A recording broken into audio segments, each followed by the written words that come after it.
सवाल नंबर 1। साबुन क्या है? साबुन एक वसीय अम्ल का सोडियम लवण है। वसीय अम्लों में एक लंबी हाइड्रोकार्बन श्रृंखला होती है जिसके एक सिरे पर एक अम्लीय समूह होता है। साबुन को स्टीयरिक अम्ल और सोडियम हाइड्रोक्साइड के बीच की अभिक्रिया द्वारा बनाया जाता है। साबुनीकरण की प्रक्रिया में वनस्पति तेल या वसा एक कास्टिंग सोडा या कास्टिंग पोटाश के जलीय घोल को गर्म करके रासायनिक प्रतिक्रिया के द्वारा साबुन का निर्माण होता है तथा ग्लिसरीन मुक्त होता है। साधारण तापक्रम पर साबुन नरम, ठोस एवं अवाष्पशील पदार्थ है। यह कार्बनिक मिश्रण जल में घुलकर झाग उत्पन्न करता है। इसका जलीय घोल क्षारीय होता है जो लाल लिटमस को नीला कर देता है। सवाल नंबर 2। जल प्रदूषण के मुख्य स्रोत कौन कौन से हैं? जल का प्रदूषण मुख्यतः निम्न कारणों से होता है: मानव के औद्योगिक क्रियाकलाप, जीवन शैलियाँ और व्यक्तिगत आदतें। औद्योगिक अपजल इनमें से आता है: रंग उद्योग, रंजक उद्योग, औषध उद्योग। इसके अलावा धातुओं के यौगिक, कार्बन डाइऑक्साइड, गंधक के ऑक्साइड, नाइट्रोजन के ऑक्साइड। सवाल नंबर 3। कांच रंग कैसे पाता है? संगलित कांचों में धात्विक ऑक्साइड जैसे कुछ योगशील पदार्थों को मिश्रित करके रंगीन कांच प्राप्त किया जाता है। भिन्न भिन्न योगशील पदार्थ अलग अलग रंग के कांच उत्पन्न करते हैं।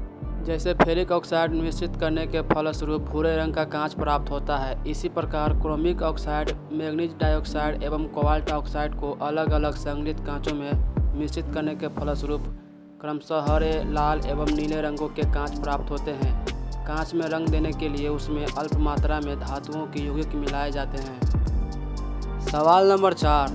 कांच कैसे बनाया जाता है? सर्वप्रथम कांच का निर्माण प्राचीन काल में मिस्र में हुआ था। कांच विभिन्न क्षारीय धातुओं के सिलिकेटों का एक अक्रिस्टलीय पारदर्शक या अल्प पारदर्शक समांगी मिश्रण होता है। साधारण कांच बनाने के लिए सिलिका विरंजक पदार्थ, क्षारीय धातु के ऑक्साइड, कैल्शियम ऑक्साइड आदि पदार्थों की आवश्यकता पड़ती है।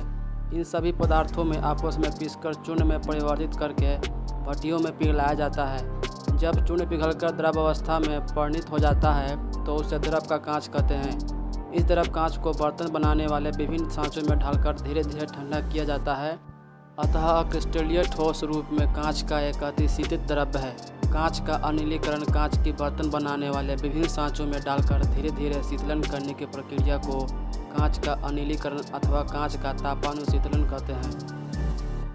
सवाल नंबर 5। मिट्टी के बर्तन में पानी ठंडा क्यों रहता है?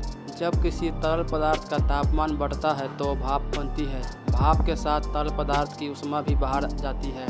इससे तरल पदार्थ का तापमान कम रहता है। मिट्टी के बर्तन में रखा पानी उस बर्तन में बने असंख्य छिद्रों के सहारे बाहर निकलकर बाहरी गर्मी में भाप बनकर उड़ जाता है और अंदर के पानी को ठंडा रखता है। बरसात में वातावरण में आर्द्रता ज़्यादा होने के कारण भाप बनने की यह क्रिया धीमी पड़ जाती है, इसलिए बरसात में यह अक्सर दिखाई नहीं पड़ता।